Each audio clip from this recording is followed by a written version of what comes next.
부모님은 주택을 가지고 계시기 때문에 이 주택을 받는 순간 다주택자가 돼버리고 당장에 취득세가 2주택으로 인해서 8.4% 중과세가 돼버리니까 어려운 거죠. 그래서 이제 어떻게 할까 하다가 보니까 찾은 대안이 바로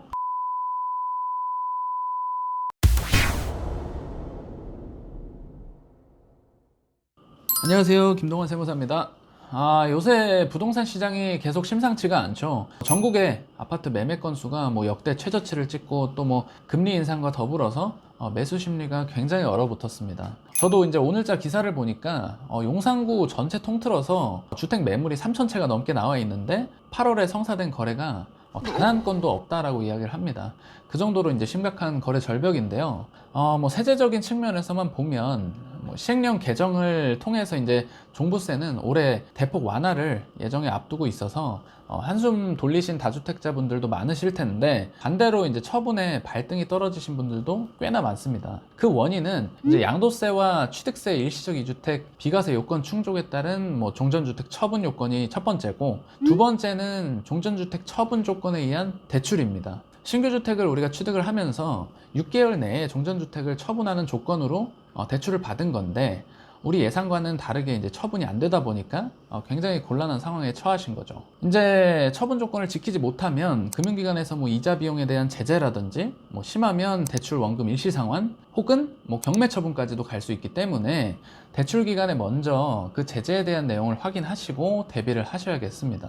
그러면 내가 처분을 하려고 급금매로 내놨는데도 처분이 안 되는데 이거 어떡하냐, 내 잘못도 아니고 방법이 없느냐, 혹은 처분 기간을 좀 유예해 줄 수 없느냐, 고의가 아니지 않냐 라는 얘기도 많이들 하십니다. 이제 저희 납세자분 중에서도 대출 처분 조건에 의해서 이번 주까지 어떻게든 등기를 넘기셔야 하는데 매매가 안 되다 보니까 급하게 상담을 요청하셨어요. 지금 급금매로 내놔도 처분도 안 되고 해서 가족에게라도 이제 넘기려고 한다. 그래서 가족 간 저가양도 거래라든지 아니면 부담부 증여 등을 검토해 달라라고 요청을 하셨는데 안타깝게도 이분은 받아주실 분이 없으세요. 부모님은 주택을 가지고 계시기 때문에 이 주택을 받는 순간 다주택자가 돼버리고 당장에 취득세가 2주택으로 인해서 8.4% 중과세가 돼버리니까 어려운 거죠. 그래서 이제 어떻게 할까 하다가 보니까 찾은 대안이 바로 부동산 맞교환, 즉 교환거래입니다. 교환거래라는 게 모든 분들에게 적용이 될 수는 없겠지만 지금 이렇게 난감한 상황에 처하신 분들이 굉장히 많기 때문에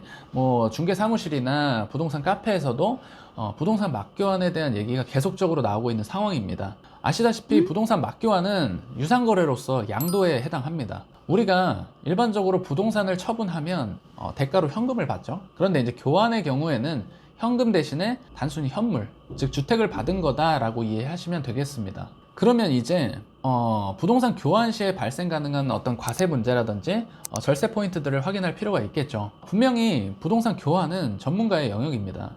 단순하게 어떻게 진행도 가능하겠지만 그 과정에서 이제 남들과는 다르게 굉장히 불필요한 자금 지출이나 세금을 야기할 수가 있습니다. 그리고 분명히 교환 대상 주택들이 순자산 가치가 똑같지는 않을 겁니다. 어떤 주택은 전세가 껴있고 어떤 주택은 주담대가 껴있을 수 있죠. 이제 그 과정에서 감정평가라든지 교환계약 방식에 의해서 증여세와 취득세 절세가 가능한 포인트들이 있고, 그리고 또 이제 교환 차익에 따른 대금 정산 문제도 각자의 상황에 맞게끔 가져갈 수 있다라는 게 이제 세무사가 보는 교환의 포인트입니다.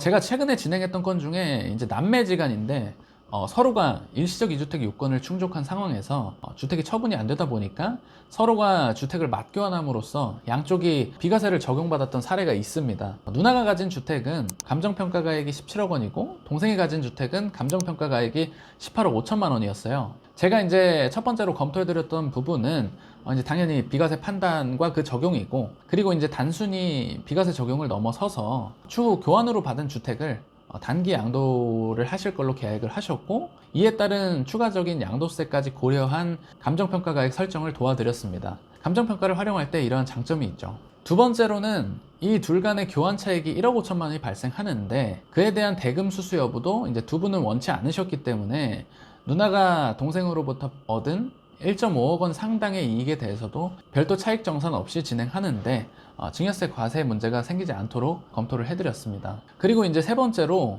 해당 케이스에서는 취득세 납부를 우리가 감정평가가액이 아니라 해당 주택의 공시가격을 바탕으로 취득세 납부를 이끌어냄으로써 약 1억 5천만 원에 가까운 취득세 절감까지 이뤄냈습니다. 당연히 세무서에서 해당 건에 대한 검토 중에 여러 가지 쟁점 사항에 대한 점검이 들어왔고 계획한 대로 무리 없이 다 소명했던 최근의 사례였습니다. 교환 거래가 단순하게 진행하면 단순하게 끝날 수도 있겠지만 그 과정에서 다른 분들하고는 다르게 이제 불필요한 자금 지출이나 증여세나 취득세 등을 내실 수가 있습니다. 그래서 이제 해당 영상에서는 어떤 법에 의해서 어떻게 절세가 되기까지 디테일하게 설명하기는 어렵겠지만 이제 본인이 판단하신 방식과 전문가가 내놓은 방식 중에 어떤 방식이 더 세무 리스크가 적으면서 절세가 가능한지 확인하셔서 최적의 방안으로 진행하시는 게 맞다라고 생각을 합니다. 오늘은 이제 부동산 매매 방식 중에 교환거래에 대한 내용에 대해서 설명을 드렸는데요. 이제 처분의 유형 중에는 부동산 맞교환의 방식도 있음을